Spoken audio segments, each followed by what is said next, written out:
Going to break this down now with Kethevane Gorjestani, who joins me on the set now. Kethevane, so despite all of the pressure, it seems like Joe Biden is nowhere near throwing in the towel.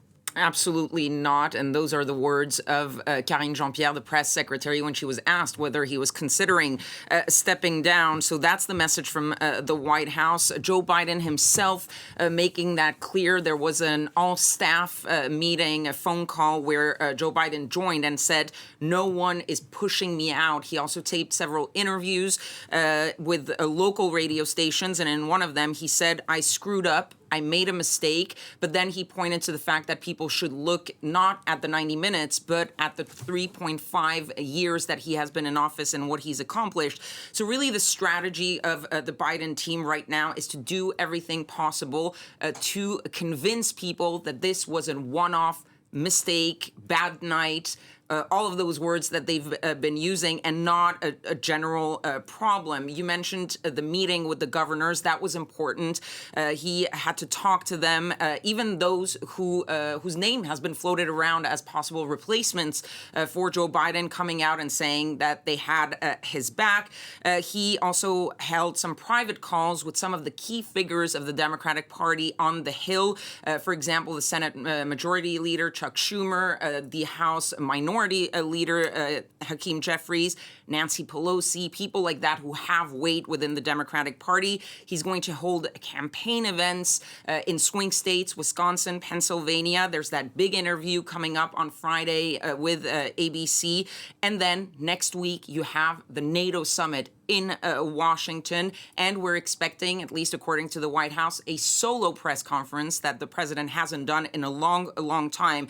So this really looks like an event blitz and a sort of huge gamble. It's all or nothing. If he succeeds in this next week, he might tamp down those talks about stepping down or stepping aside.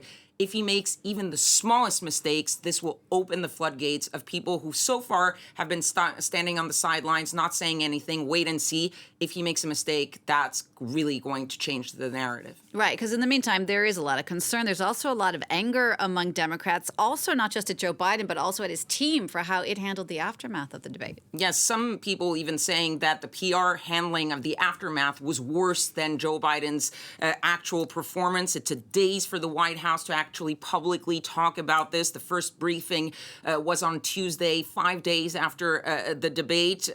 There was no outreach directly to donors, no immediate outreach to lawmakers on the Hill. This event blitz that I just mentioned, people are saying, why didn't they do that right away, right after that debate, to really not wait for that? And then there's also anger at the excuses. First, it was a cold, then it was the jet lag, then it was both, and more broadly, refusing to acknowledge the fact that his age and his fitness is an issue. And that is something that they've been concerned about for months, really. And the response has drawn a lot of criticism, also, as you were saying, from his closest advisors on that strategy.